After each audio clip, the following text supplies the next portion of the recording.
Well, hello and welcome back to the Tao Manifesting Tarot, the weekend edition. This is the Tao Trifecta.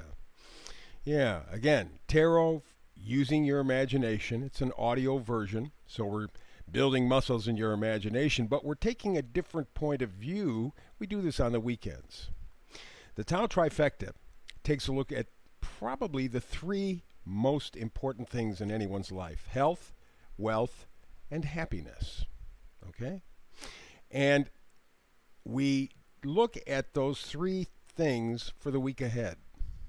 What are going to be the energies? What are going to be the frequencies? How can you try to manifest something within those individual frequencies? Health, wealth, and happiness. So let's begin. You see the screen in front of you. We go up and down. So starting at the left, you go down to the card, middle down to the card, right down to the card. Okay? So we begin on the left side. Let's get to it. We have at the top, the overall energy is a fork in the road. We're dealing with your health. Fork in the road. Got to make a choice. Got to make a decision. Which way do you go? I don't know necessarily how serious this kind of thing is for most of the people. I don't think it's a serious deal. It is more of a decision that you're making about, okay, I'm working on my health. This has been something that's been going on for a little while. And I'm right at a point where I have to make a change in direction. Is it a wholesale change? Don't know. Could be. But the change has to do with your intuition. How do I know? Card below it, High Priestess. Intuition, higher powers, the subconscious mind. Something in your programming about your health needs adjustment. Maybe you're under a lot of stress. Maybe you're not exercising. Maybe your diet stinks. Something that you are doing needs to be modified. You have to make a decision. And with the number of the fork in the road card up top on the left here, it's 13th. 1 and 3 is 4. You're looking for stability. I think more than necessarily changing your health, I think you kind of sort of want to keep it as it is, but just make it more stable. So there's something that needs to be adjusted, and the best way that you can do it is use the High Priestess energy. Okay, use your intuition. What is the little voice in your head telling you? First of all, you want to pay attention to that little voice anyway, just by virtue of the fact that it helps build your imagination and subsequently your intuition. But something's been gnawing away, and maybe you've been experimenting with it, kind of like, well, let me try this, let's see how that works. Let me try this, let's see how that works. But you're at a point right now where you got to make a decision.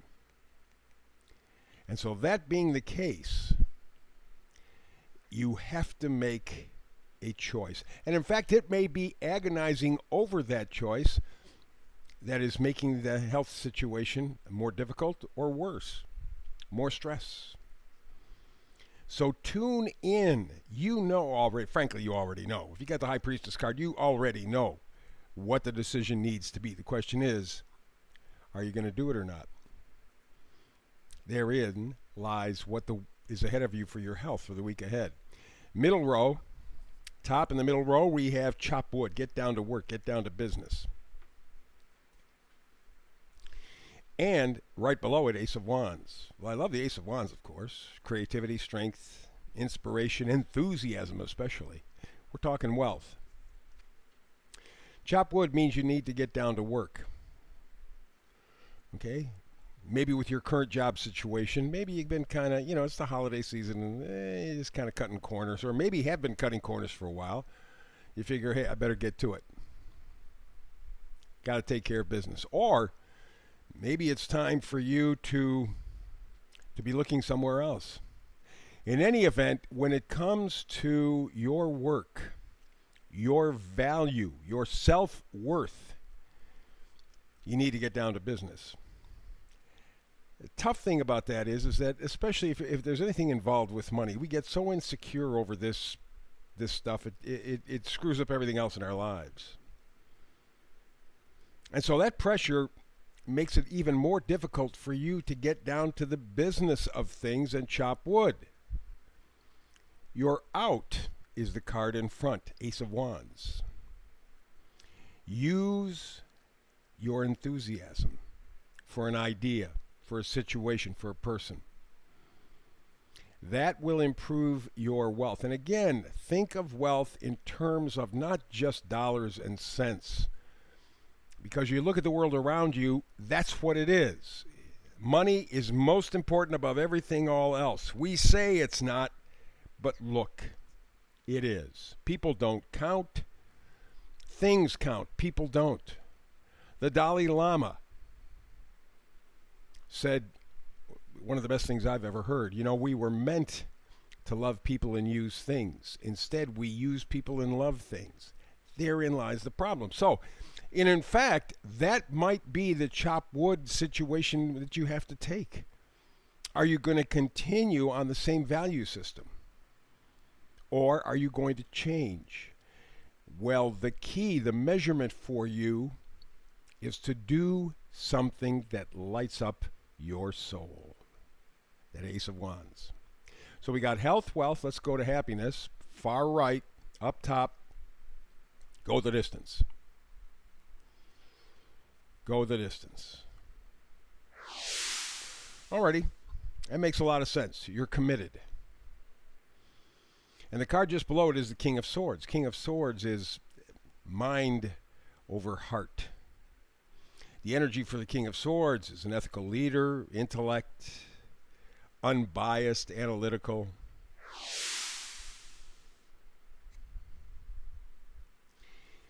So if you're looking for your happiness, these are things that you need to focus on, because the King of Swords can be cruel, can be merciless. Not to other people necessarily, to themselves. You know, we're our own worst enemies. And the sword is the idea, words. What's the self-talk? You know, you're dumb, you're stupid, I don't know anything. Do you do that? Well, that's not going the distance. That's not going the distance. You have to take that energy and flip it. If that's the case, if you're really tough on yourself, or you're comparing yourself to other people, be analytical like the King of Swords. Step back, be unbiased. Just look at the situation. Be more supportive. Talk nicely to yourself. Support yourself. We all make mistakes constantly. But it's how do you handle those little personal disappointments? I mean, I don't care if you're a billionaire. They'll never admit it, of course, because they're billionaires and they're sociopaths. But if you could get them to admit it, they're screwing up just like you and me all the time. But their money protects them. We may not have that level of protection, which, of course, we beat ourselves up more for. So this hits me, these last two cards, Go the Distance and King of Swords. Self-talk is really being damaging to you, or has been damaging to you. It is time to change your thinking, your communication with yourself. That's how you get happiness. And if you combine all the three cards here on the bottom, you have some spectacular energies. The High Priestess, higher powers, intuition, your subconscious mind. Then you have the Ace of Wands, creativity, beginnings, inspiration, enthusiasm. And then, of course, the King of Swords. You're analytical. You're unbiased. So apparently the message, kind of tying them all together for the week ahead, is if you want to improve your health, wealth, and happiness, follow your gut. Go to the place where you feel more excited, more enthused, more positive. Things are more possible. But to do that, you're going to have to change your thinking. And probably you're going to have to be a little nicer to you. Right? Get rid of the negative self-talk. Light up that that wands imagination, enthusiasm, and excitement. Trust your subconscious. You can do this. All of it. Health, wealth, and happiness. Those are the energies for the week ahead. There you go. We're done. Back tomorrow with our regular manifesting readings. But I just love doing this. The Tao Trifecta every week kind of gives us a little different spread, a different look at things. I hope you enjoyed it. Hope you gain from it and you make your manifesting better. Maybe your life better, too, for that matter. Huh? That's the point. So, tomorrow, you and I have a date. Same time, same station. We're going to do tarot together. We're going to manifest tarot together. But if you can't make it tomorrow, don't worry. Because between now and the next time you and I do have a chance to manifest tarot together, as always, peace and blessings.